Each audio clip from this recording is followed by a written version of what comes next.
Shalom, tudo bem com você? Nós somos da Congregação Israelita Shem Molan, em Cotia, São Paulo, e ali juntamente com Roche Laércio Soares estamos a serviço do Deus de Israel, na busca de oferecer às pessoas uma oportunidade de fazer uma techuvá, um retorno às raízes hebraicas da fé. De maneira descomplicada, de maneira simples, pura e genuína, pautado em um compromisso com restauração escritural, ou seja, uma restauração com base naquilo que está escrito. Nós dispensamos a restauração tradicional, aquela restauração com base na tradição dos antigos, tradições que não estão muitas vezes de acordo com a Torá, de acordo com os profetas, e de certa forma nós não podemos enaltecer esse tipo de restauração, nem indicar a ninguém, e portanto nós dispensamos a restauração tradicional com base nas tradições. E exaltamos e divulgamos a restauração escritural dentro da Torá, dentro daquilo que está escrito, que foi a arma usada por Yeshua HaMashiach, o nosso mestre, quando venceu Satanás na tentação. A cada tentação que se apresentava, a resposta era, está escrito. E ele citava uma parte das escrituras as quais ele nos disse também, examinai as escrituras, porque cuidais ter nelas a vida eterna, e são elas mesmas que de mim testificam. Essa é a restauração, a techuvá genuína, uma techuvá com base nas escrituras. Eu sou Tomé Beniarro, um irmão da techuvá, e peço que nesse momento o Eterno nos abençoe, nos ilumine e que nos dê sabedoria, porque nós precisamos da sabedoria que vem do alto para termos discernimento ao estudarmos e ao meditarmos nas palavras das Escrituras. Amém? Que o Eterno te abençoe.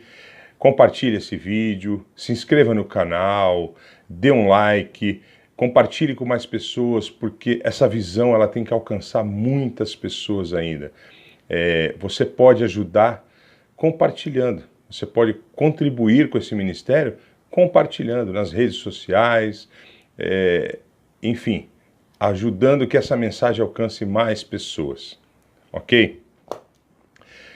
No vídeo anterior, nós falamos sobre a história do judaísmo, a origem do judaísmo, e deixamos bem claro que a nossa emuná, a nossa fé, não se trata nem de judaísmo e nem de cristianismo, ok? Então, hoje, nós iremos tratar um pouco sobre techuvá dentro do cristianismo.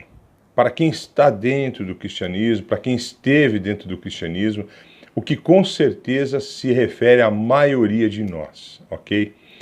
Temos o entendimento de que somos a casa de Efraim. A casa de Efraim está diluída entre as nações. A casa de Efraim está diluída nas religiões das nações. E o cristianismo é a religião da qual a maioria de nós saímos. E hoje nós vamos deixar claro o porquê deixamos o cristianismo. Porque eu deixei o cristianismo. Eu vou contar aqui um pouco da minha experiência de techuvá e eu tenho certeza que você e muitas outras pessoas vão se identificar com um ponto, 2 pontos ou muito mais pontos na sua techuvá. Você vai se identificar. Se você tem buscado um retorno às origens da nossa fé, você vai se identificar com certeza a esse fenômeno, né? Então nós queremos deixar bem claro hoje aqui alguns pontos que esse fenômeno tem marcado a nossa vida, como ele tem marcado a nossa vida, e isso pode te ajudar, pode ampliar sua visão, você pode enxergar mais claramente o que está acontecendo com você, com algum irmão seu, e nós sairemos, depois desse vídeo, teremos uma noção muito mais clara do que tem sido a techuvá nas nossas vidas. Amém? Para começar, eu gostaria de dizer que, em momento algum, nós iremos fazer citações aqui com o intuito de ofender, criticar, de maneira alguma. Foi no cristianismo onde nós começamos a nossa techuvá, o nosso retorno para o Deus de Abraão.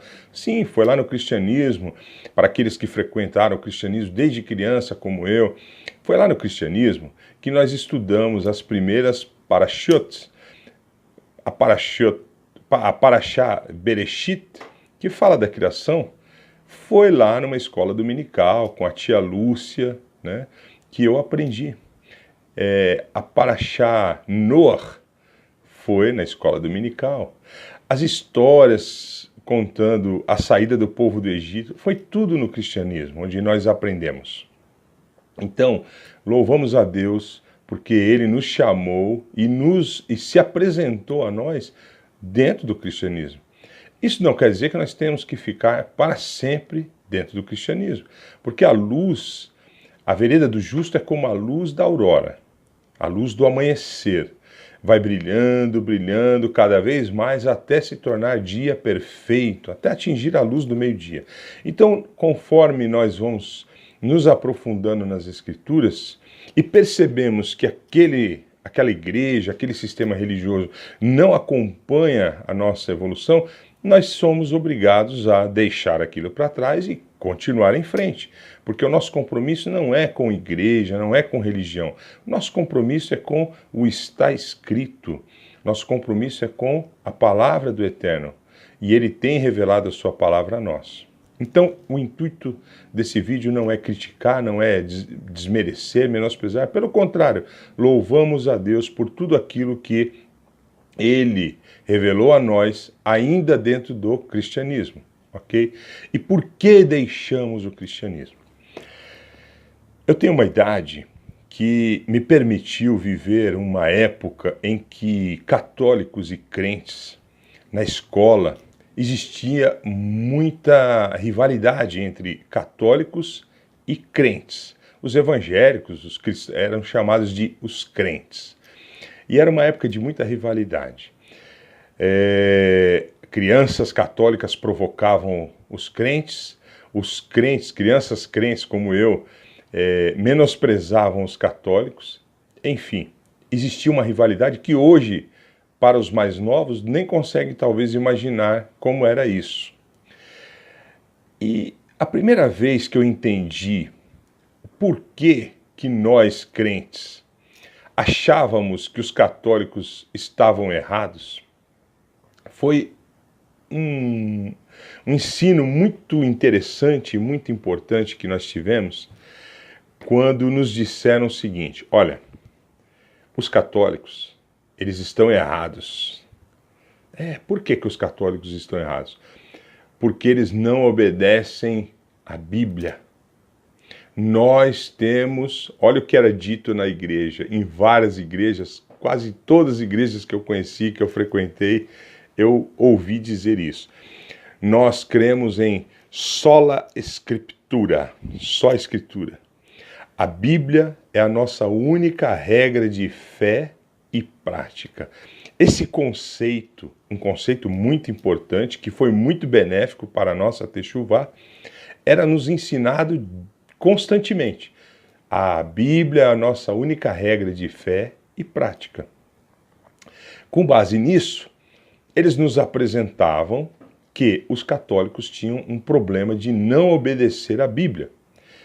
E a gente ali, criança, mas o que eles não obedecem à Bíblia? Então eles pegavam a Bíblia, um belo dia, um pastor, num estudo bíblico, pegou a Bíblia e abriu para a gente num livro chamado Êxodo, capítulo 20, e leu para a gente um trecho que diz assim: não farás para ti imagens de escultura e nem se prostrará diante delas. E quando a gente leu aquilo, já conhecendo os católicos que tinham estátuas de São Bartolomeu, Santa Cecília, São Judas, São José, enfim, uma porção de estátuas de uma porção de santos, ficou claro para a gente que realmente os católicos não estavam obedecendo o que estava na Bíblia, porque a Bíblia dizia: não faça imagem e não se ajoelhe, não se proste diante dessas imagens. Ok? Então nós entendemos ali que estávamos realmente, com base nesse mandamento, estávamos acima dos católicos. Então isso nos dava um motivo de alegria, de orgulho, e então nós provocávamos os católicos, eles provocavam os crentes e a gente provocava os católicos, e dizia: vocês adoram imagem, vocês não obedecem à Bíblia. E crescemos com esse conceito. A Bíblia é a nossa única regra de fé e prática.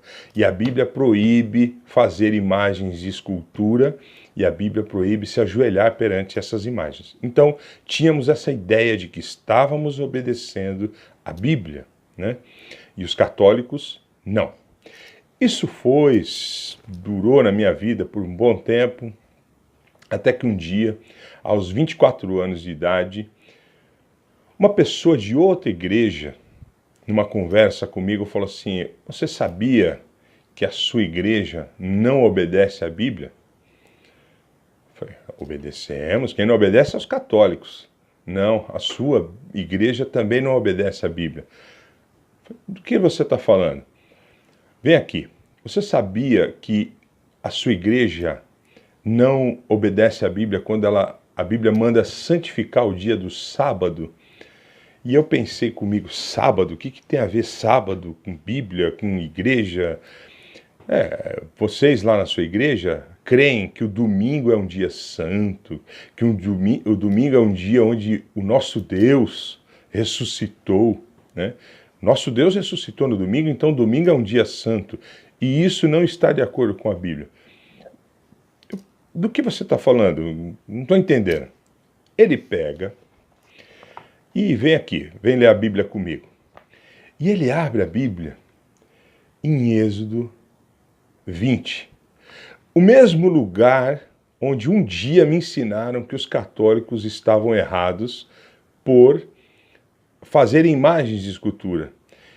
E muitos anos depois, alguém abre a Bíblia para mim de novo, outra vez, em Êxodo 20, e diz para mim: está aqui, ó. A Bíblia diz que nós devemos santificar o sábado, o sétimo dia. E a sua igreja ensina você que você deve santificar o domingo, o primeiro dia da semana. E isso não está na Bíblia. Em lugar nenhum da Bíblia diz para santificar o domingo. A Bíblia diz para santificar o sábado. E está aqui, ó, Êxodo 20. E eu pensei: puxa vida. Aí eu dei uma olhadinha, um pouco acima estava escrito: não farás para ti imagem de escultura. Eu lembrei do meu tempo de infância, quando me ensinaram que os católicos estavam errados, porque não obedeciam o que estava escrito ali, em Êxodo 20. E foi um momento de alegria e frustração para mim, porque alegria porque estava aprendendo um mandamento, mais uma parte da Bíblia, e frustração porque as mesmas pessoas que me ensinaram uma parte não me ensinaram outra. Então eu deixei aquela primeira igreja e passei para essa segunda igreja e comecei a santificar o sábado, o sétimo dia. Comecei a obedecer isso daí. Por quê? Porque eu sempre ouvi dizer que a Bíblia é a nossa única regra de fé e prática. Então, se está escrito na Bíblia que não é para fazer imagem, a gente não faz. Se está escrito na Bíblia que é para santificar o sábado, o Shabat, a gente santifica, pois ela é a nossa regra de fé e de prática. Então eu deixei aquela igreja e migrei para a segunda igreja. E eu estava ali, tranquilo, por um período de 10 a 11 anos, mais ou menos, quando um belo dia alguém me diz assim: você sabia que a sua igreja não segue a Bíblia? Meu Deus, não era a primeira vez que eu ouvia isso, e as outras 2 vezes eu tinha visto que realmente tinha coisa para aprender. Nessa vez eu já fui com mais atenção, porque não é possível. Por que a igreja não segue a Bíblia? Ora, porque a sua igreja adora um Deus trino. E um Deus trino não existe. Não existe um Deus Pai, um Deus Filho e um Deus Espírito. Esses três deuses não existem. Não, mas não são três, eles são um. Não, isso não existe. Em lugar nenhum da Bíblia, das Escrituras, você vai encontrar Deus Pai, Deus Filho e Deus Espírito. Não é possível. Onde você viu isso? De onde você tirou isso? Vem aqui, vamos ler a Bíblia comigo. E ele abriu a Bíblia em Êxodo 20. E eu não acreditei. Outra vez estava eu em Êxodo 20, aprendendo que eu ainda não estava guardando o que a Bíblia mandava. E ele leu para mim ali em Êxodo 20. Não, eu sou o Senhor teu Deus, que te tirei da terra do Egito. Não terás outros deuses além de mim. Singular. Não terás outros deuses além de mim. Não terá outros deuses, nem Deus Filho, nem Deus Espírito, nem Deus Mãe, nenhum tipo de Deus que você possa imaginar. E a partir daí eu comecei um estudo bíblico com aquela pessoa sobre a verdade bíblica do Deus único. Aquele que Yeshua HaMashiach, nosso mestre, lá na frente disse assim: a vida eterna é essa, que te conheçam a ti só como único Deus verdadeiro, e ao seu filho, Yeshua HaMashiach, a quem enviaste. Mas a vida eterna é conhecer o único Deus, único, não existe outro. Não há outro, não pode. E Êxodo 20 diz: não terás outros deuses além de mim. Eu não podia crer naquilo. Já era a terceira vez que alguém dizia que a igreja que eu estava não seguia a Bíblia. E era a terceira vez que essa pessoa, que alguém me levava a Êxodo 20 e eu me deparava com um erro. Eu me deparava com uma crença errônea. Então eu tive que deixar também essa religião, essa igreja, porque passei a crer no Deus único. O Deus de Abraão, o Deus de Isaac, nunca foi um Deus trino.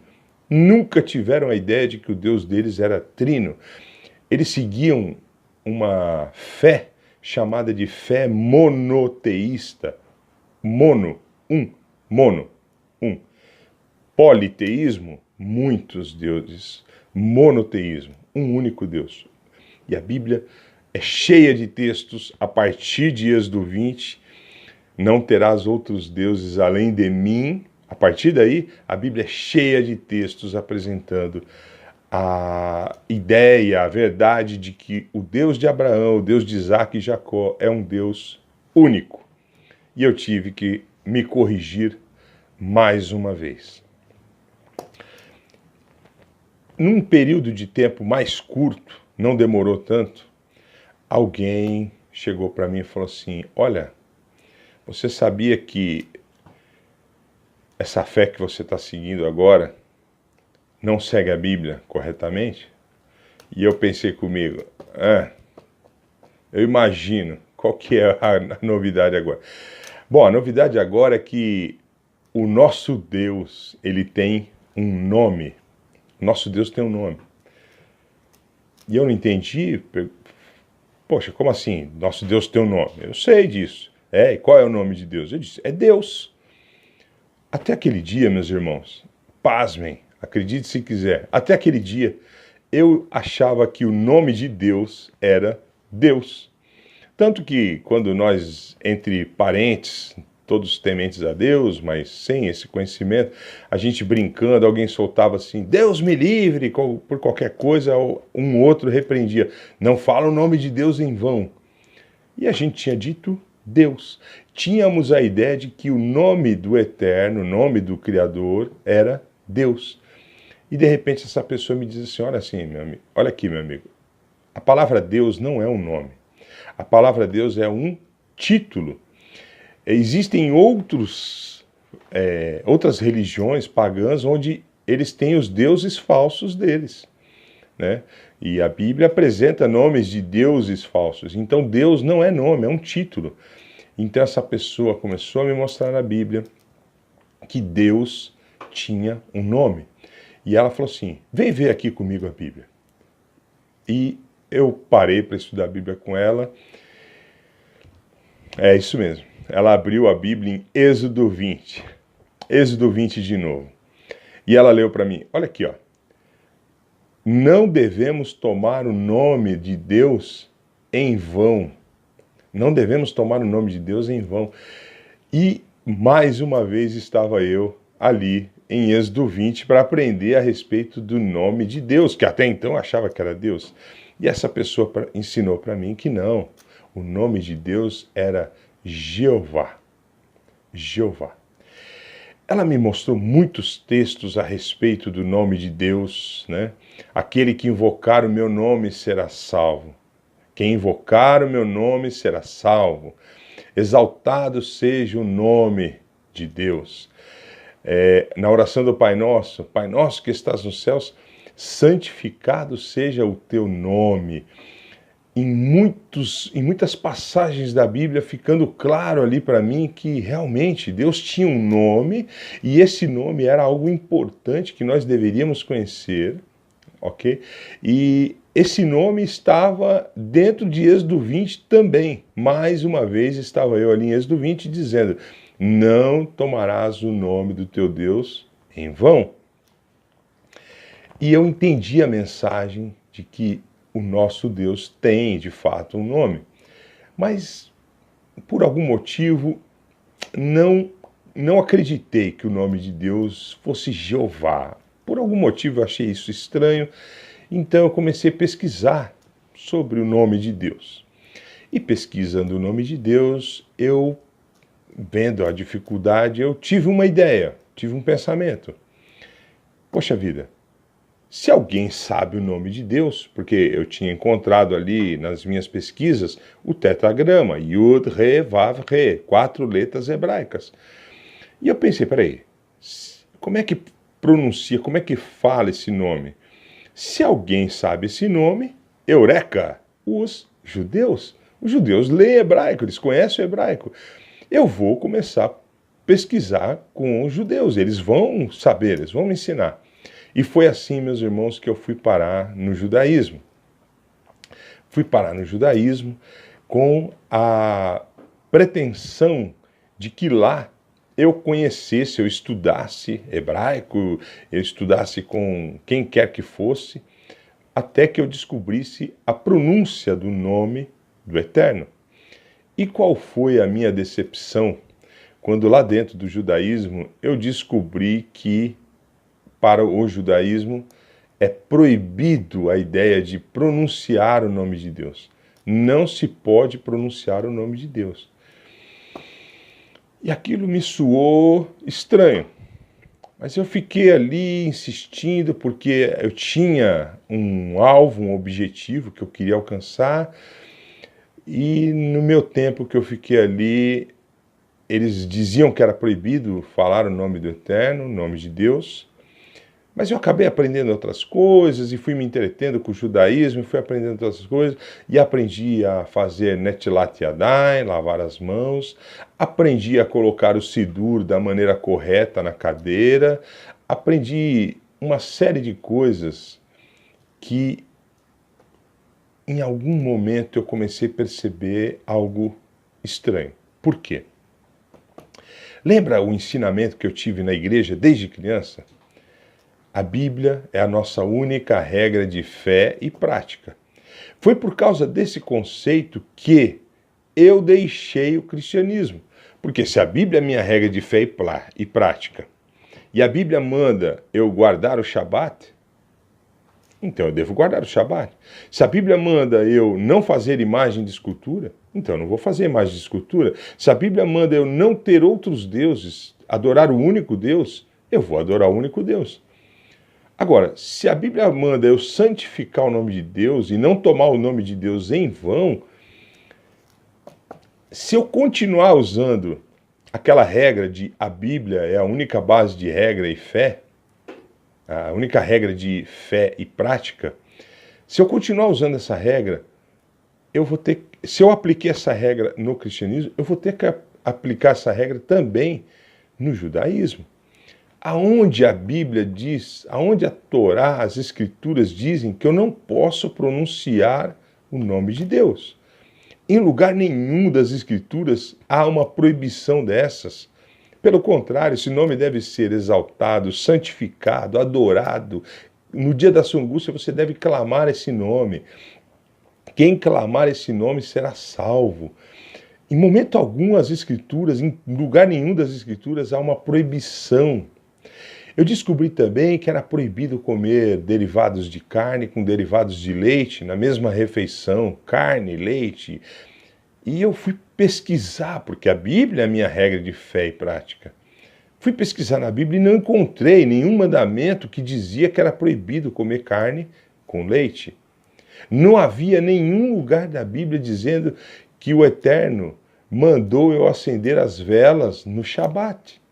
Não havia nenhum lugar nas Escrituras, na Torá, no profeta, dizendo que eu tinha que fazer a lavagem da mão com aquelas canequinhas, molhando a minha mão 3 vezes numa mão, 3 vezes na outra, pegando a caneca primeiro na alça ali com a mão direita, lavando a mão esquerda, enfim. Netilat Yadayim. Aquilo para mim nem era lavar a mão, era apenas molhar a mão. Mas se tem um mandamento mandando lavar a mão, vamos lavar a mão com sabão, vamos lavar bem lavadinho. Enfim. E eu não achava essas coisas na Bíblia, nas Escrituras, nem na Torá, em lugar nenhum. Então, de repente, eu percebi que a mesma regra que eu tinha aplicado e, com isso, saído do cristianismo, eu tive que aplicar e também sair, 2 anos depois, sair do judaísmo. Aprendi bastante coisa importante, tanto no cristianismo quanto no judaísmo, mas aprendi principalmente que a minha techuvá não deve ser feita como base, como referência, uma religião. E tanto o cristianismo quanto o judaísmo, ambos eram religiões. E hoje estamos fazendo uma techuvá escritural. Não estamos preocupados em pertencer a uma religião. Estamos preocupados em pertencer a um povo. O Eterno levantou Abraão e para que ele fosse pai de uma grande nação, de um grande povo. O povo de Israel não é uma religião, é um povo separado para adorar o Eterno, para obedecer o Eterno, seguir suas leis, e é isso que move a nossa techuvá. É isso que move a nossa congregação, nosso retorno às raízes, aquelas veredas antigas, né? Perguntai pelas veredas antigas e andai pelo bom caminho. Isso é o grande propósito da nossa techuvá. Esse tem sido o grande propósito do nosso retorno às raízes hebraicas. Nós temos aprendido que nós não precisamos ficar buscando nas folhas aquilo que nós só vamos encontrar nas raízes. Muitas vezes perdemos tempo pesquisando no lugar errado. Um lugar que não vai nos levar a nada, não vai nos trazer retorno, nem vai nos levar a lugar nenhum.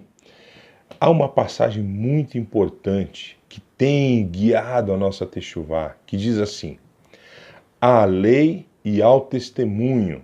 Em algumas versões diz, à lei e aos profetas. Se eles não falarem dessa maneira, jamais verão a luz, jamais verão a alva. À lei e ao testemunho, os profetas. O nosso mestre, Yahshua HaMashiach, nos deu uma outra orientação dizendo assim: examinai as Escrituras, porque cuidais ter nela a vida eterna, e são elas mesmas que de mim testificam. Nós temos estudado os mandamentos que estão descritos nas Escrituras. Na Torá, os mandamentos são apresentados. Nos profetas, a desobediência aos mandamentos são apresentados. Quantas vezes o Eterno tem corrigido Israel por causa da desobediência? E o que ele espera para o seu povo é a obediência aos seus mandamentos. Mais uma vez eu cito Apocalipse 14, que diz que o remanescente dos santos são aqueles que guardam os mandamentos de Deus e permanecem fiéis ao testemunho de Yahshua HaMashiach, o nosso mestre, ok? Dentro do cristianismo, não fazia sentido nenhum a ideia de substituição de Israel. O cristianismo substituiu o povo de Israel. E vinham com aquela conversa da nova aliança. Não, nós estamos na nova aliança. Então, meus irmãos, nós, da congregação Shemolan, queremos que você tenha uma techuvá genuína. Queremos que você se desprenda de tudo aquilo que é religiosidade, tudo aquilo que acrescenta mandamentos, tudo aquilo que tira mandamentos. Genericamente falando de maneira geral, o judaísmo é uma religião que acrescenta mandamentos à Torá. E o cristianismo é uma outra religião que tira mandamentos da Torá. Um tem como característica principal inventar, acrescentar mandamentos. O outro, tirar e anular os mandamentos. Interessante que, falando ainda de cristianismo, quando você pergunta para um cristão sobre a carne do porco, pode comer? Pode sim, isso aí é passado, isso daí já foi. Mas e o dízimo? Não, o dízimo é mandamento. A carne de porco não é.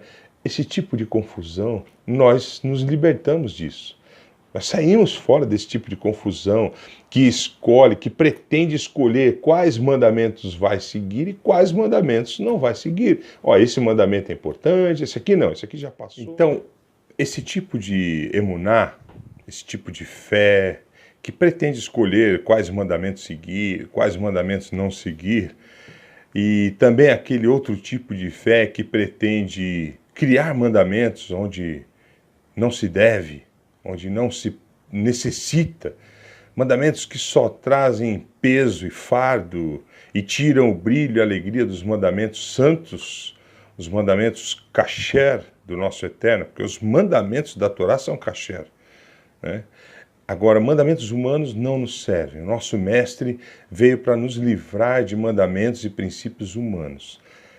É por isso que a nossa techuvá é uma techuvá genuína, pura, simples. E pedimos ao Eterno que abençoe você também, para que você, embora você tenha o direito de experimentar estar no judaísmo, experimentar estar no cristianismo, você tem todo o direito. Mas se você for uma pessoa sincera, em breve você vai descobrir que a techuvá verdadeira, a techuvá genuína, não envolve nenhuma das duas religiões. Ela é uma techuvá simples. Você volta para a Torá do Eterno.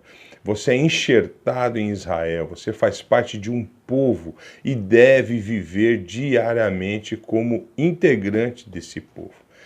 Que o Eterno possa te abençoar, possa te enxertar, te adotar dentro do povo de Israel e que em breve o Mashiach possa trazer o reino. Aguardamos esse reino do Mashiach para os nossos dias ainda, se Deus quiser, que Ele tenha misericórdia e bondade, que traga, estabeleça o seu reino sobre a terra e que nós possamos ser contados entre o seu povo. Amém?